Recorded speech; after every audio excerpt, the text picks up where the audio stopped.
Chapter number 4 of Civics, Media and Democracy, page number C41. Page number C41.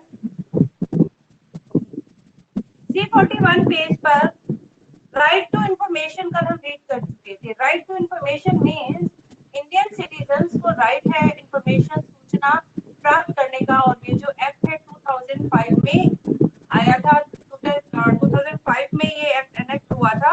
इससे पहले हमें सूचना का अधिकार नहीं था। गवर्नमेंट के हमें काफी सारी चीजों की सूचनाएं मिल सकती हैं जिन्हें हमें अधिकार है, लेकिन कोई ऐसी सूचना जिससे देश की सिक्योरिटी पर कोई डेंजर आ सकता है, वो सूचना हमें नहीं मिल सकती। उस सूचना को प्रोवाइड कराना हमारे, ना तो हमें वो देंगे और ना ही हम उनसे मांग सकते हैं। देश की सिक्योरिटी के लिए जो खतरा हो, इस प्रकार की जो इन्फॉर्मेशन है वो हमें नहीं दी जाती। उसके अलावा यदि हमें कोई इन्फॉर्मेशन चाहिए तो हम एक रिटन एप्लीकेशन उस कंसर्न ऑफिसर को भेजते हैं, वो हमसे उसकी फीस लेते हैं और फिर विद इन 30 डेज हमको वो जो है इंफॉर्मेशन मिल जाती है। आज हम पढ़ेंगे popular struggle. Page number C41 पर ही है popular struggle. The right to information was the result of popular movement. Right to information, जो सूचना का अधिकार है, वो हमें क्यों मिला? Right to information was result, वो भी एक पॉपुलर मूवमेंट था, क्योंकि लोग चाहते थे कि हमें गवर्नमेंट के काम के बारे में सूचनाएं मिले कि गवर्नमेंट किस प्रकार के काम कर रही है ना, लोगों के वेलफेयर के लिए क्या क्या करती है over a long period of time. लेकिन इसके लिए भी हमने एक बहुत ही बड़ा आंदोलन चलाया और एक लंबे समय तक आंदोलन चला। उसके बाद हमें ये राइट टू इंफॉर्मेशन 2005 में मिला। The supreme court great emphasis on this right. Supreme court जो देश की सबसे बड़ी अदालत है, सर्वोच्च न्यायालय, एक ही है दिल्ली के अंदर, ठीक है, बाकी सब हर स्टेट के अंदर हाई कोर्ट है और एक सुप्रीम कोर्ट है। सुप्रीम कोर्ट का फैसला जो लास्ट फैसला होता है उसे कोई चेंज नहीं कर सकता। तो जो सुप्रीम कोर्ट है द ग्रेट एम्फेसिस, एम्फेसिस मतलब महत्व देना, वो बहुत ज्यादा महत्व देती है किस पर? ऑन दिस राइट, इस अधिकार पर। किस अधिकार पर? राइट टू इंफॉर्मेशन, सूचना के आधार पर। Many non-government organizations stress the importance of the right to information. फिर many non-government organization, बहुत सारे जो गैर सरकारी संगठन हैं, वो स्ट्रेस देते हैं, जोर डालते हैं importance of the right of information, की सूचना के अधिकार का क्या महत्व है, उस पर बहुत ज्यादा ये स्ट्रेस डालते हैं, जिसे हम एनजीओ भी बोलते हैं। And for non, G for government और ओ फॉर ऑर्गेनाइज। ओएस जो लिखा हुआ है ऑर्गेनाइजेशंस के लिए आता है ये। Mention should be made of at least a few organizations that had struggled for this right। कह रहे नीचे कुछ ऑर्गेनाइजेशन के बारे में बता रखा है जिन्होंने इस राइट को, इस अधिकार को प्राप्त करने के लिए काफी लंबा स्ट्रगल किया, काफी लंबा संघर्ष किया। सबसे पहले है राजस्थान मजदूर शक्ति संगठन। राजस्थान का मजदूर शक्ति संगठन वॉज फॉर्म्ड इन 1990, 1990 में बिना। इस लाइन को अंडरलाइन कर लीजिए कि राजस्थान शक्ति जो ऑर्गेनाइजेशन है, संगठन है, ये कब बना था? 1990s के अंदर। आपके एमसीज बन सकते हैं यहाँ से। It work for bringing out land reforms. इसने किसके लिए काम किया? ताकि लैंड रिफॉर्म्स, जमीन संबंधी सुधार ला सके। It also saw that the workers were given at least minimum wages। और इन्होंने ये भी देखा कि वर्कर्स को बहुत ही कम वेजेस, बहुत ही कम वेतन दिया जाता है। बेचारे सुबह से शाम तक काम करते हैं और जो उन्हें उस काम करने के बदले में जो पैसा मिलता है, ठीक है, वो बहुत ही कम होता है। तो कह रहे इट्स था, उन्होंने देखा कि वर्कर्स वर गिवन, की वर्कर्स को बहुत कम एटलीस्ट मिनिमम वेजेस उन्हें दिया जाता है। When worker engaged in public work were not paid the minimum wages। अरे जब वर्कर भी एंगेज हो गए पब्लिक वर्क के अंदर, कह रहे were not paid the minimum wages, कि उन्हें मिनिमम वेजेस पेड नहीं करना चाहिए। The organisation took up their causes. अब ऑर्गेनाइजेशन उनके लिए काम करने लगी। It wanted to examine the payroll of the workers. वो वर्कर्स का पेरोल देखने लगी कि मतलब कैसे किस किस दिन कितने कितने घंटे काम किए, उन्हें क्या सैलरी दी जाती है। और यदि वो कोई सरकारी संगठन है तो पीछे से उनके लिए कितने पैसे आते हैं। क्या ठेकेदार बीच में पैसे तो नहीं खा रहा? अगर कोई गैर सरकारी संगठन भी है तो ठेकेदारों को कितने पैसे दिए जाते हैं और वो फिर आगे मजदूरों को कितने पैसे देते हैं। The government agencies denied this information on the ground that it went against the Official Secret Act. Then the government agencies denied. Government agencies ने मना कर दिया इस इंफॉर्मेशन की, क्योंकि ये जो इंफॉर्मेशन थी ऑफिशियल सीक्रेट एक्ट के अगेंस्ट की विरोध में थी. After a lot of pressure of Rajasthan government, जब राजस्थान गवर्नमेंट पर बहुत ज्यादा प्रेशर डाला गया पब्लिक के द्वारा, इन ऑर्गेनाइजेशन के द्वारा, had to yield, it is found that a lot of money was used by corrupt officers. तो ये पाया गया बहुत सारी मनी तो करप्ट ऑफिसर ही यूज कर लेते थे. ठीक है, गवर्नमेंट की तरफ से जितना पैसा आता था वो पैसा जो ऑफिसर थे अपनी जेब भरते थे और मजदूरों को बहुत ही कम वेतन देते थे. For this purpose, it was not intended. The Rajasthan government therefore passed the Rajasthan, इसलिए राजस्थान गवर्नमेंट ने भी पास कर दिया राइट टू इंफॉर्मेशन एक्ट 2002 के. ठीक है, 2002 में उन्होंने किया कि लोगों को अधिकार होना चाहिए कि गवर्नमेंट कैसी सूचनाएं दे रही है. जैसे भी लोगों के साथ गलत हुआ, किसी और कोई और भी स्थिति बन सकती है. नेक्स्ट है B part. National campaign for right to information was started in 1996. कह रहे नेशनल कैंपेन, एक राष्ट्रीय अभियान चलाया गया इस सूचना के अधिकार को प्राप्त करने के लिए 1996 के अंदर. Social activist and the broad minded citizen, कह रहे सोशल एक्टिविस्ट जो सामाजिक एक्टिविटीज थे, जो सामाजिक कार्यकर्ता थे और जो ब्रॉड माइंडेड सिटीजन थे, मतलब बड़ी सोच वाले, जो जिनकी सोच छोटी नहीं थी, ये तो छोटे लोग हैं, थोड़े पैसे में काम चल जाएगा, या किसी के साथ गलत हो रहा है तो कुछ नहीं देखना. नैरो माइंडेड होते हैं ना, मतलब ऊंची जाति का है, नीची जाति का है, महिला है, पुरुष है. ठीक है, जो नैरो माइंडेड लोग थे ना वो नहीं, जो ब्रॉड माइंडेड थे, जो चाहते थे देश में डेवलपमेंट हो, उन लोगों ने डिमांड की राइट टू इंफॉर्मेशन, ताकि हमें सूचना का अधिकार दिया जाए. तो करप्शन होता है भ्रष्टाचार. कर्म मतलब उसे नष्ट करना, खत्म कर देना, ताकि भ्रष्टाचार को खत्म किया जा सके among the person in position of the authority and power. उन लोगों में भ्रष्टाचार को खत्म किया जा सके जो लोग अथॉरिटी और पावर में हैं. मतलब जो बड़े बड़े ऑफिसर्स हैं उनके पास इतना पैसा गवर्नमेंट की तरफ से आता है, लेकिन वो आधे से ज्यादा पैसा तो वो ऑफिसर्स अपने पास ही रख लेते हैं और बहुत कम पैसा जन कल्याण में लगाते हैं. तो कह रहे इस करप्शन को खत्म किया जाना चाहिए. पब्लिक हियरिंग, पॉइंट नंबर 6 है पब्लिक हियरिंग, यानी कि जन सुनवाई, लोगों की बात सुनी जाए. ऑल्सो बिकम पावरफुल मीन, ये भी एक बहुत ही पावरफुल साधन था और पीपल, लोगों के लिए, टू एक्सप्रेस देयर ग्रीवेंस, की वो अपनी ग्रीवेंस को बताएं कि उनके साथ क्या क्या घटनाएं घट रही हैं, अपने दुख को व्यक्त करें. ठीक है, कि उनके साथ क्या क्या गलत हो रहा है. तो जब जन सुनवाई होती थी तो उसके अंदर जो आम जनता को अपने साथ हुई गलत चीजों को बताने की पूरी परमिशन थी. परिवर्तन, दिल्ली बेस्ड एनजीओ, परिवर्तन जो कि एक दिल्ली बेस्ड एनजीओ है, दिल्ली का नॉन गवर्नमेंट ऑर्गेनाइजेशन है, वर्क हार्ड, उसने भी बहुत कठिन परिश्रम किया to secure information from the public authorities, ताकि वो पब्लिक अथॉरिटीज से इंफॉर्मेशन को प्राप्त कर सके. इसके पीछे उनका काफी बड़ा हाथ था. नेक्स्ट टॉपिक है आपका एडवर्टाइजिंग. एडवर्टाइजिंग मैंने आपको पहले बताया, पहले भी जिक्र हो चुका है. विज्ञापन, कोई भी जब नया प्रोडक्ट बनता है उसके लिए विज्ञापन को दिखाना, एड को दिखाना, जो आप टीवी चैनल्स पर देखते हैं, रेडियो में सुनते हैं, आप मोबाइल पर भी कोई ऐप में कोई वीडियो डाउनलोड करते हैं तो बीच बीच में एड चलती है. उन एड से उनको काफी इनकम होती है. ठीक है, वो अपने किसी प्रोडक्ट की, अपने किसी ऐप की एड को दिखाते हैं ताकि लोग उससे ज्यादा अट्रैक्ट हो और उनके प्रोडक्ट को खरीदें या उनकी सर्विसेज को ले.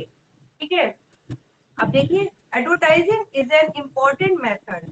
एडवर्टाइजिंग एक बहुत ही इम्पोर्टेंट मेथड है मास कम्युनिकेशन मतलब जनसंपर्क के लिए, मतलब जनसंपर्क माध्यम, बहुत सारे लोगों के, लाखों लोगों के साथ एक साथ बात करने का, एक साथ उन तक अपनी बात, अपनी विचारों को पहुंचाने का एक बहुत ही इम्पोर्टेंट मेथड है. क्योंकि एक बार एड आ गई टीवी में, रेडियो में, नेट में, लाखों करोड़ों लोगों तक वो एड पहुंच जाती है.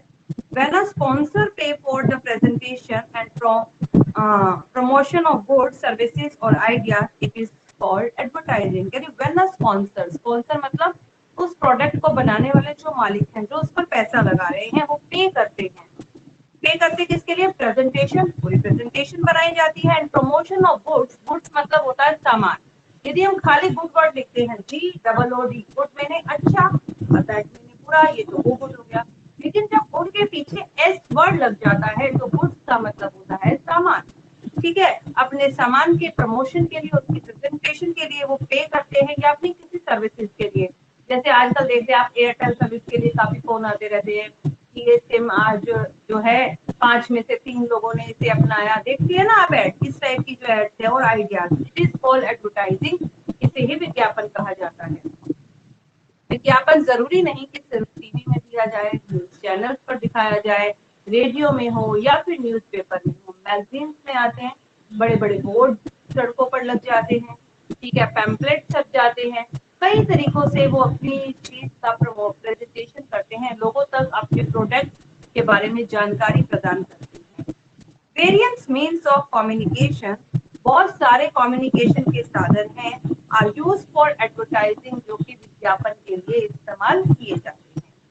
Newspapers, magazines and periodical carry advertisement, यानी न्यूज़पेपर्स में ऐड दी जाती हैं, मैगजीन्स में एंड पीरियोडिकली जो समय समय पर या एक निश्चित समय के अंदर जो पत्रिकाएं निकलती हैं उसमें भी विज्ञापन होते हैं।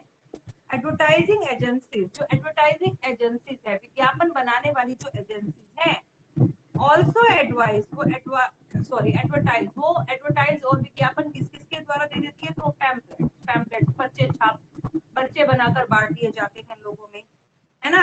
लीफलेट्स क्या होते हैं, पत्र कार्ड्स बना दिए जाते हैं, पोस्टर्स बनाए जाते हैं, होर्डिंग, पट विज्ञापन आते थे ना, बड़े बड़े होर्डिंग लग जाते हैं on the behalf of the client, उनके क्लाइंट के बिहाफ पर। अब जिन लोगों से वो ये विज्ञापन बनवाते हैं वो जगह जगह पर जाकर उनकी होर्डिंग को, लीफलेट को और पैम्पलेट का डिस्ट्रीब्यूशन कर देते हैं। इलेक्ट्रॉनिक मीडिया, इसके अलावा ये तो सारे आपके प्रिंट मीडिया के थे कि आपका पैम्पलेट बना, न्यूज़पेपर में आया, लीफलेट में आया, पोस्टर बना, ये प्रिंट मीडिया का है। लेकिन इलेक्ट्रॉनिक मीडिया जैसे लाइक टेलीविजन है एंड इंटरनेट है, ऑल्सो यूज फॉर एडवर्टाइजिंग, वो भी एडवर्टाइजिंग का इस्तेमाल करते हैं प्रोडक्ट और सर्विसेज के बारे में बताने के लिए। Advertising can be classified in 2 broad categories, और एडवर्टाइजमेंट को हम 2 ब्रॉड कैटेगरीज में डिवाइड कर सकते हैं। एक है कमर्शियल एडवर्टाइजिंग, जिसके बारे में मैंने आपको बताया कि आप कोई भी एड बना सकते हैं, शैम्पू की, ऑयल की, सॉप की, ठीक है, कुकीज की, बिस्किट की, है ना, पिकल अचार की, कोई भी आप ऐड दे सकते हैं। ये सब कमर्शियल ऐड है। कमर्शियल ऐड क्यों? क्योंकि ये अपने प्रोडक्ट को लोगों को दिखाते हैं ताकि जो वो है उन चीजों से अट्रैक्ट हो और उनके प्रोडक्ट को खरीदें। लेकिन जो है सोशल एडवर्टाइजिंग क्या होती है, जो समाज के लिए बनाई जाती है। फॉर एग्जाम्पल जैसे दिखाया सेव वाटर, कौन सी कंपनी ये एड दिखाने के पैसे पे करेगी कि सेव वाटर, आप वाटर सेव करें, उसको कोई प्रॉफिट नहीं होना वाला, तो वो ऐसी एड क्यों दिखाएगा। इस टाइप की जो एड है वो गवर्नमेंट दिखाती है। कि आपने जगह जगह देखा होगा, जैसे कि अब बारिश का सीजन स्टार्ट होने वाला है तो मच्छर पनपते हैं, घर में गंदा पानी इकट्ठा हो जाता है, मलेरिया फैलता है ना। तो ऐसे में आपने देखा होगा गवर्नमेंट जगह जगह दीवारों पर भी लिखवा देती है कि मच्छर पानी रुकेगा जहां मच्छर फैलेंगे वहां, है ना, कि पानी ना रुकने दें, वाटर सेव करें, इलेक्ट्रिसिटी सेव करें। तो इस प्रकार की जो एड है ना, गवर्नमेंट, किसका माइक है ये, ठीक है, इस प्रकार की जो एड है वो गवर्नमेंट देती है कि कोरोना वायरस वैक्सीन लगवाएं, वैक्सीन की एड गवर्नमेंट दे रही है, ठीक है। और लड़कियां जो है, लड़कियों को बराबर का स्थान दिया जाए, फीमेल फोर्टिसाइड पर बहुत सारी जो एड है वो गवर्नमेंट प्रदान करती है। ऐसी एड जिनसे एजेंसीज को कोई फायदा नहीं होने वाला है ना, वो सब सोशल एड में आती है, जो सामाजिक एड होती है। तो सबसे पहले हम कमर्शियल एडवर्टाइजिंग के बारे में पढ़ते हैं, जिसके बारे में आज आपने विज्ञापन भी बना रखा है। कुछ बच्चों ने मुझसे कल भी चेक करवाया था और बाकी जिन्होंने बनाया है वो मुझे आज दिखाएंगे। No business can survive without advertising, कोई भी बिजनेस चल ही नहीं सकता बिना एडवर्टाइजिंग। अगर पता ही नहीं चलेगा कि मार्केट में कोई नया प्रोडक्ट आया है, ठीक है, और वो इस टाइप से एड को बनाते हैं कि लोगों का ओपिनियन, लोगों का माइंड जो है उसी चीज पर बैठ जाता है कि मैं मार्केट जाऊंगा तो भाई यही चीज परचेज करूंगा, कि बार तो ट्राई कर देखूं, लोग इसी चीज को सोचते हैं, ठीक है। तो कहते कोई भी बिजनेस चल ही नहीं सकता without advertising. The objective of advertising is to sell something. Objective क्या है, इसका उद्देश्य क्या है, एडवर्टाइजिंग का ऑब्जेक्टिव ये है इज टू सेल समथिंग, की किसी चीज को बेचना। उन्होंने वो चीज बेचनी है और इस चीज की क्वालिटीज वो हमें थ्रू द विज्ञापन एडवर्टाइजिंग बताते हैं। अ प्रोडक्ट और अ सर्विस, या वो किसी प्रोडक्ट के बारे में या फिर किसी सर्विस के बारे में हमें बताते हैं। दिस सेल इज पॉसिबल, और उनकी सेल तभी पॉसिबल हो सकती है if the consumer know about the availability and the features of the product. जब कंज्यूमर, कंज्यूमर कौन होता है? ग्राहक, जो उस चीज को यूज करेगा, कि जो कंज्यूमर है वो जान पाए कि उस प्रोडक्ट की, वो प्रोडक्ट हमें कहाँ अवेलेबल होगा, ठीक है, कितने रुपीज में अवेलेबल हो सकता है, या उसके फीचर्स क्या, उसकी क्वालिटीज हैं, उन सब के बारे में जब हमें पता चलेगा तभी उसकी सेल हो सकती है। एडवर्टाइज, एडवर्टाइजमेंट अट्रैक्ट अटेंशन, और जो एडवर्टाइजमेंट है वो हमारी अटेंशन को अट्रैक्ट करती है, अपनी तरफ हमारा ध्यान आकर्षित करती है, ठीक है। It arouse desire among the consumer, और कंज्यूमर के अंदर एक डिजायर पैदा होने लगती है, एक इच्छा पैदा होने लगती है to buy a particular product, कि वो उस पर्टिकुलर प्रोडक्ट को खरीदे। एक एक्सक्यूज मी मैम। यस बेटा, मैम बोलो भूमि। जो ऐप की एडवर्टाइजमेंट करते हैं उनको क्या हुआ भूमि? माइक बंद हो गया। मैम पैसे कहाँ से मिलते हैं जो ऐप की एडवर्टाइजमेंट करते हैं? कौन सी ऐप बेटा? नाम बताओ, एक एग्जांपल दो। जैसे ऐड अमेजोन। जो, अब वो जो अमेजोन की जो स्पॉन्सर है, ठीक है, अब जब हम अमेजोन से कोई चीज को परचेज करते हैं, चाहे वो डिफर ब्रांड की, आप लगाइए, जैसे कि अमेजोन की एड आ रही है टीवी पर आके, आप वहां से लीजिए, जो अमेजोन की स्पॉन्सर्स हैं, जो उस ऐप को चला रहे हैं, उस ऐप के थ्रू सारा सामान हम तक पहुंच रहा है। तो बेटा जब वो, मान लीजिए वो चीज मार्केट में भी हमें 250 की मिल रही है, लेकिन जो अमेजोन है वो हमें उस चीज को 240 में दे रहा है, ठीक है, तो हम लोग अट्रैक्ट हो जाते हैं कि यहाँ का प्राइस कम है, हम इससे खरीदें। लेकिन जो अमेजोन है वो एक, उसका जो है ना डीलर्स के साथ डायरेक्ट कॉन्टेक्ट है, वो उसे बहुत कम कीमत में खरीदता है और आगे उन्हें देता है, ठीक है, जिससे अमेजोन वालों को कमीशन मिलता है। और कोई चीजें ऐसी होती हैं जो वो खुद बनाते हैं और उसके अंदर उनका प्रॉफिट पहले से ही ऐड होता है, ठीक है भूमि। मान लीजिए यस मैम। अमेजोन वाले ने कोई एक्शन की चीज खरीदी और उसने बड़े अमाउंट में खरीद रखी है, क्योंकि अमेजोन से बहुत से लोग जुड़े हैं और कोई ना कोई चीज हम उनसे लेते रहते हैं। जो चीज 250 की हो सकता है अमेजोन को वहां से 200 की मिली हो, उसने हमें 240 की आगे दे दी हो, क्योंकि उसके भी चार्जेस लगेंगे, डिलीवरी बॉय भी आएगा, क्योंकि डिलीवरी चार्ज तो वो हमसे ले ही लेते हैं। लेकिन जब कोई एक्स्ट्रा ज्यादा सामान होता है तो हमारा डिलीवरी चार्ज भी, उसके अंदर बेटा उनका कमीशन ऐड होता है, ठीक है ना। आगे देखिए, और कुछ, और कुछ पूछना है किसी ने? चलो इससे आगे देखते हैं हम। एडवर्टाइजमेंट अट्रैक्ट अटेंशन, एडवर्टाइजमेंट जो है हमारी अटेंशन को अट्रैक्ट करता है। इट अराउज डिजायर, जिसके अंदर हमारे अंदर एक डिजायर पैदा, एक इच्छा पैदा हो जाती है। कंज्यूमर्स, ग्राहक जो होते हैं, जो उस चीज को यूज करेगा, ठीक है, to buy a particular product, कि वो उस पर्टिकुलर प्रोडक्ट को खरीद ले। As a result of mass production, और इसके परिणाम स्वरूप क्या होने लगता है, जब हम एक ही चीज पर फोकस करने लगते हैं, उस चीज को खरीदें, तो मास प्रोडक्शन, बहुत ज्यादा मात्रा में उस सामान का प्रोडक्शन, उत्पादन करना पड़ता है। एंड टेक्नोलॉजी रेवोल्यूशन, तकनीकी क्रांति भी आ गई है, जल्दी जल्दी मशीनों से वो काम हो रहा है। सिमिलर प्रोडक्ट्स, और सेम वैसे ही प्रोडक्ट विद डिफरेंट ब्रांड, अलग अलग ब्रांड के names are available in the market, market में अवेलेबल होते हैं। मान लीजिए बात करें सॉप, एक साबुन की बात की, हमें तो मार्केट से साबुन परचेज करना है, लेकिन बात साबुन की है तो डिफर डिफर ब्रांड के, डिफर डिफर ना जाने कितनी ही ब्रांडेड साबुन की जो है आपके मिल जाएगी। लाइफबॉय है, लक्स है, लिरिक्स है, ठीक है, इसके अलावा भी काफी सारे साबुन हैं, जो अब डव है, ठीक है, और एक हिमालय नीम आया है, ठीक है, बहुत सारे हमको वहां पर मिल जाएंगे। सेवलॉन का साबुन आया है, तो अलग अलग ब्रांड के हमें कई सारे सोप मिल जाएंगे वहां पर मार्केट में, क्योंकि मास प्रोडक्शन है, बहुत सारे मात्रा में प्रोडक्शन कर रहे हैं, टेक्निक का यूज कर रहे हैं, और सिमिलर प्रोडक्ट है, साबुन खरीदना, कैसे वो अट्रैक्ट करें लोगों को, इतने सारे ब्रांड हो गए, ठीक है। This is a stiff competition, stiff competition, इससे एक बहुत ही कठिन कंपटीशन, एक बहुत ही प्रतिस्पर्धा उनके अंदर शुरू हो जाती है, बहुत ही कठिन, कि कौन जीतेगा इस रेस में, किसका सामान सबसे ज्यादा बिकेगा बिटवीन दैम, उन सब के बीच में जो सेम प्रोडक्ट के होते हैं। ऐसे ऑयल को ले लीजिए आप, मोबाइल फोन की सिम्स को ले लीजिए आप, हर कोई चाहता है कि मैं ज्यादा से ज्यादा अपने कस्टमर बनाऊं। The manufacturer publish their product two manufacturers हैं, जो उस चीज को बनाने वाले लोग हैं वो अपने प्रोडक्ट की को पब्लिसाइज करते हैं, मतलब लोगों तक अपने प्रोडक्ट की सूचना देते हैं। तो कैची एडवर्टाइजमेंट, कैची एडवर्टाइजमेंट के द्वारा, कैची एडवर्टाइजमेंट, कैची एडवर्टाइजमेंट क्या होती है?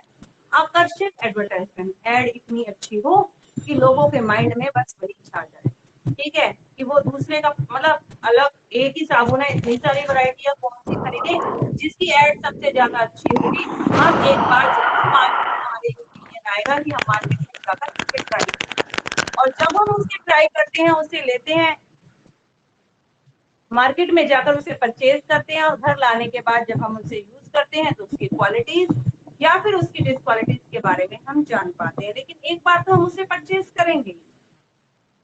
तो वो बहुत ही कैची एडवर्टाइजमेंट बनाते हैं। They try to depict their product as the best, वो ट्राई करते हैं कि अपने प्रोडक्ट को वो डिपिक्ट करें, अच्छी तरीके से चित्रित करें, ताकि ज्यादा से ज्यादा लोग उसके लिए अट्रैक्ट हों और उस प्रोडक्ट को जाकर मार्केट से बाय खरीद लें।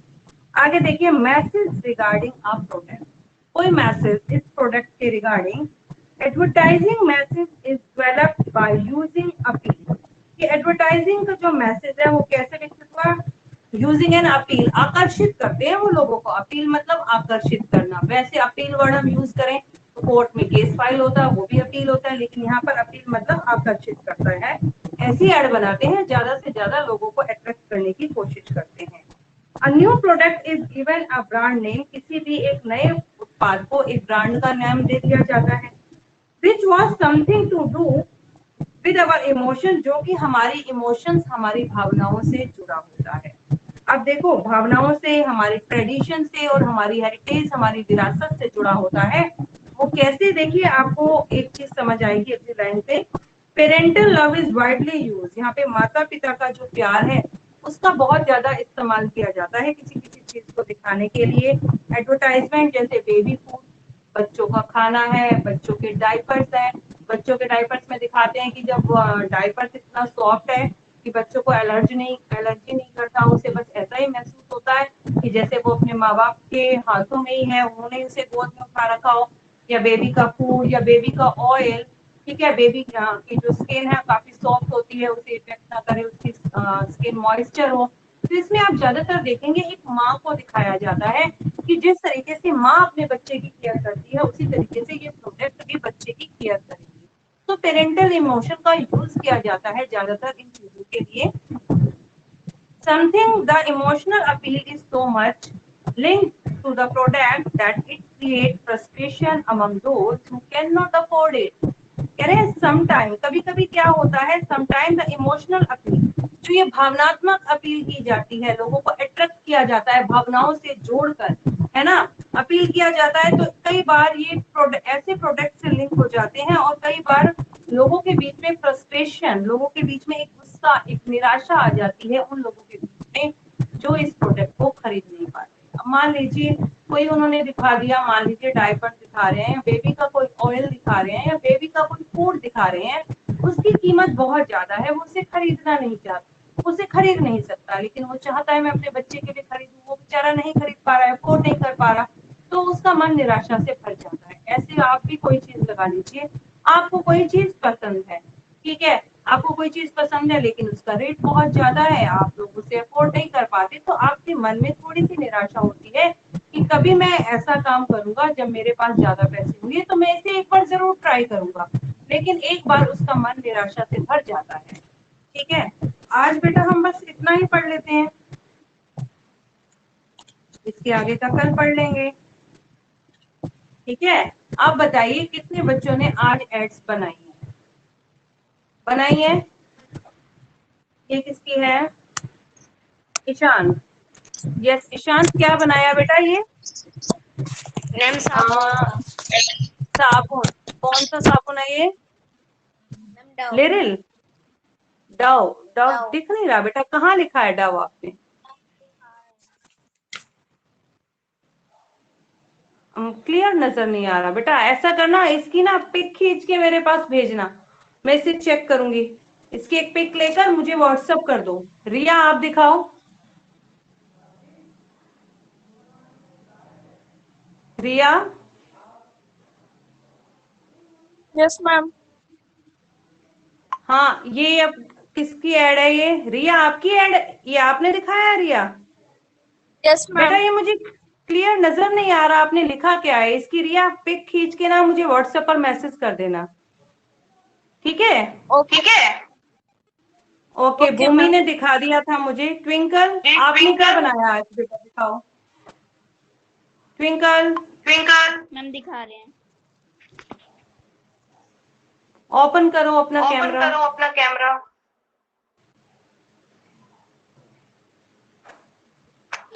सीधे करो बेटा, पेपर सीधे उल्टा करो, दिख रहा है। पेपर उल्टा दिख रहा है।